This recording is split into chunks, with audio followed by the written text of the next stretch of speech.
ఇంతకుముందు 2014-19లో కూడా మంగళగిరి ప్రాంతంలో నాకు తెలిసి అంతకుముందు ఇక్కడ వాళ్ళందరూ చదువు పూర్తయిన తర్వాత హైదరాబాద్కు బెంగళూరుకు అటు పోయేవాళ్ళు.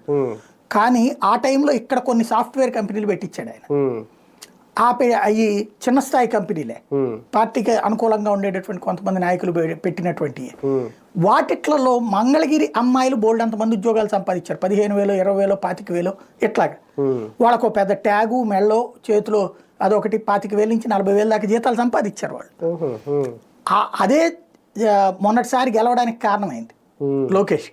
అంటే మధ్యలో జగన్ వచ్చిన తర్వాత వైసీపీ వచ్చాక చేయలేకపోయారు, దాన్ని కంటిన్యూ చేయలే, ఉద్యోగాలు పోయినాయి, అయ్యి ఆ కంపెనీలు మూసేసుకుపోయారు. కాబట్టి ఆ కోపం ఉంది వాళ్ళకి. అందుకని ఇక్కడ పాజిటివ్ కంటే కూడా నెగిటివ్ కోపం ఎందుకు వచ్చిందంటే ఉన్నాయి పోయినాయి అన్నటువంటి.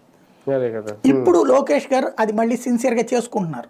ఎవడొస్తున్నా అక్కడ పెట్టించేటటువంటి ఏర్పాట్లు కానీ, అట్లాగే మొన్ననే స్కిల్ ఇది లెక్క తీసి వాళ్ళ నియోజకవర్గంలో ఎవరెవరికి ఏమేమి టాలెంట్ ఉందో ఒక సర్వే చేయించారు.